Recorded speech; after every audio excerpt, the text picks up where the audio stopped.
Any day now we are set to get the official reveal of Call of Duty Modern Warfare 2, which is set to release later this year in October. You can always tell when Activision are getting a bit worried about their premium franchise when the release date is in October. Modern Warfare 2 will also be the first Call of Duty game to take on the mantle of having a 2-year cycle, breaking the tradition of yearly releases for the franchise. Following on from a Treyarch effort with Cold War that was lacking compared to their previous entries and of course the commercial failure that Vanguard was, there is a lot riding on Modern Warfare 2 for Activision. Call of Duty came alive once before after suffering from a serious sense of apathy from many, and the game that managed to do that on that occasion was of course the predecessor to Modern Warfare 2 in the form of Modern Warfare. So with its sequel days away from being officially shown to the world, how truly good was the Modern Warfare reboot of 2019? So in early 2019, Call of Duty was in a bit of a state. The franchise was still obviously massive, and it still had weight behind its name, but it truly did feel like the decline was just going to go on and on. Call of Duty of course went through a bit of an identity crisis when it flung itself balls deep into the future for 3 straight years, which culminated in Infinity Ward's Infinite Warfare, which got absolutely shredded by the community. There was a World War II game from Sledgehammer called World War II, what a name, which would see the return to boots on the ground, but ultimately in a setting that has long since been played out, see Vanguard for example. Black Ops 4 was the current Call of Duty going into 2019, which of course was a well-loved name and despite being futuristic wasn't far along enough for all the jetpack nonsense. But Black Ops 4 felt like a bit of a shell of a game, never really coming close to the same as Black Ops 2, which it was predominantly seen to be based on. And this brings us back to Infinity Ward, and following on from the end of their original Modern Warfare series with Modern Warfare 3 in 2011, they just really had not had a good time. Ghosts was not popular by any stretch of the imagination and remains one of the worst Call of Duty games in my mind, and as I mentioned, Infinite Warfare was in the wrong place at the wrong time. They and Activision both needed something from this next game, and the safest bet was to bring back the name that they were so well known for around a decade earlier, Modern Warfare. I still remember to this day how when Modern Warfare was first teased to the world, how the excitement and hype levels were back to a level that we hadn't seen for the series in absolutely years. Just the sight of Captain Price with his hat and cigar, and with a new game engine that looked sublime, it was almost like Call of Duty was back. This was of course a reboot, but boy was it needed. The concept of Modern Warfare as a series is something that can easily be rebooted. It's clear from the title it's a modern day warfare game. The idea of Modern Warfare back in 2007 is different to what it is now. In theory they could chuck out another Modern Warfare series in about a decade's time and it would be different to now. So this seemed like the best thing for Activision Infinity Ward to do.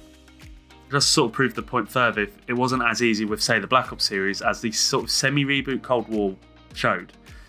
A prequel to the other games, but with different actors, some new characters, and a new link to the Modern Warfare games thrown in there too. It wasn't particularly clear and easy to do for the Black Ops as it was for Modern Warfare.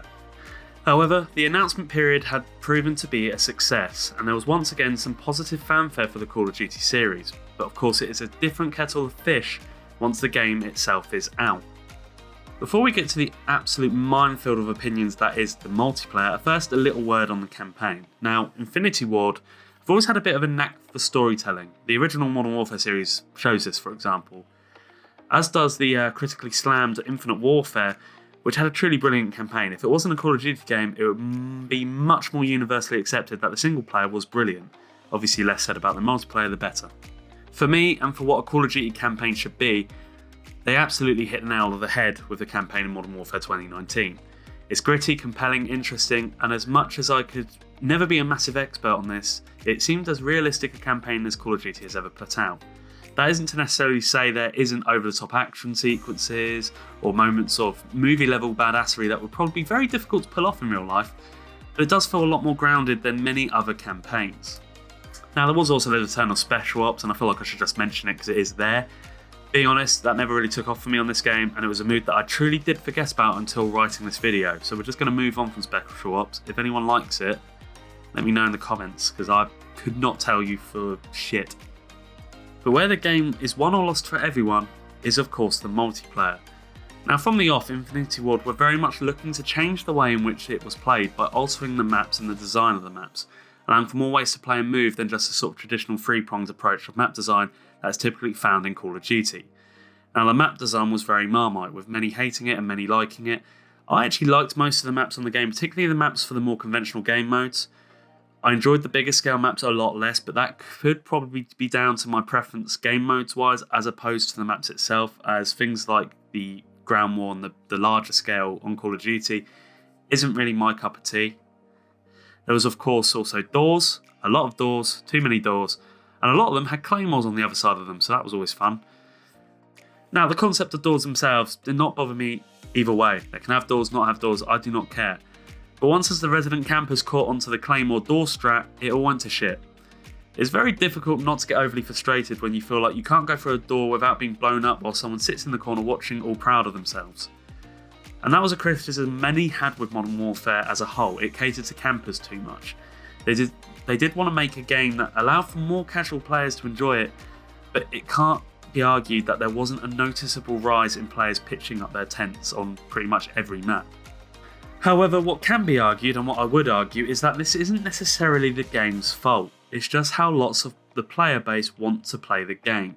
For example, Cold War had no doors, and the map design was very much back to the sort of the free layer, the free left, right, you got middle as well. They all offer something a bit different. It was very much back to that sort of, as I described it, three prongs map design. And yet, in Cold War, it was still full to the brim with people camping. In my mind, it is literally just the way it is now. Whether it be because they're newer to the game and they're taking it slow, or they're just a massive sweat lord and they're too scared to run an inch out of the fear of losing their streak. It's just the way many choose to play the game, and that is ultimately up to them. If they pay the money for it, they can do whatever they want. Whether they want to hop like bunnies on crack, running all over the place, or sit in a corner having a nice time keeping their building safe. That's just the way it is.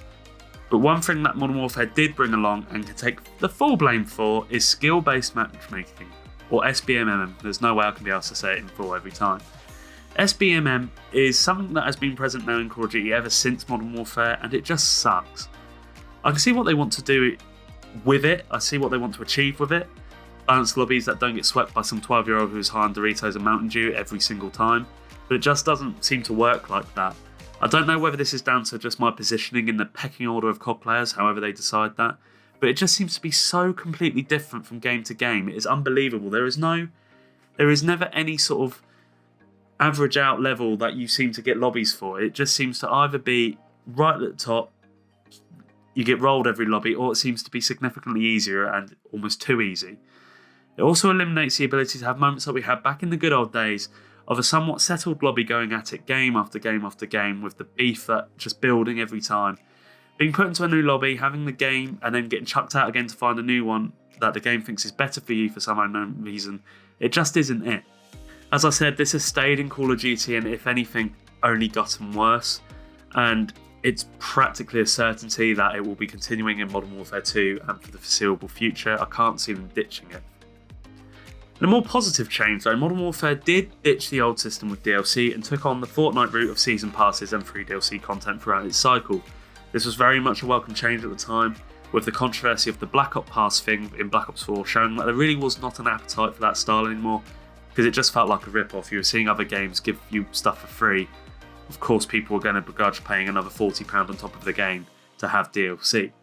This would also, of course, bring in seasons to Call of Duty for the first time, where the new season passes and content would come into the game, whether it was maps, guns, or other customisable options. For me, though, the biggest thing that Modern Warfare brought along was, of course, cross-play. Being able to play with friends on PlayStation, Xbox, or PC. This was absolutely massive for me and for many people, I'm sure, and was a very welcome change to the game at a time where it was becoming more and more of the norm. And then there was, of course, the elephant in the room. Warzone was introduced as part of Modern Warfare.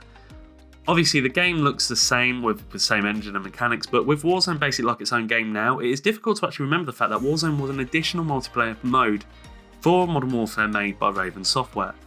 The Call of Duty take on Battle Royale that had been appearing everywhere. Poor Blackout, it's always just seemingly forgotten. Warzone took the game to new levels of popularity and was massive at the time. It has of course since tailed away, much like most of the Call of Duty franchise since Modern Warfare.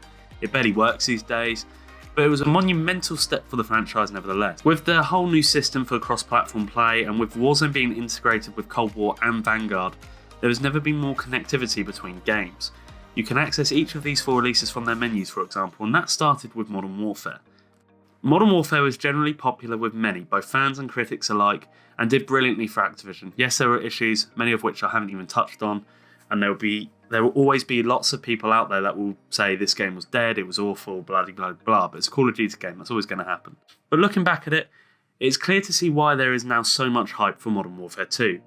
After the lull that was brought about from the games that followed Modern Warfare, the Call of Duty franchise once again has a little bit of life put back into it thanks to Infinity Ward's juggernaut of a series. Activision will hope that this can continue throughout the 2 years that Modern Warfare 2 has as the flagship game, and that the franchise can once again kick on from it. And based on Modern Warfare, I wouldn't be surprised if that did happen.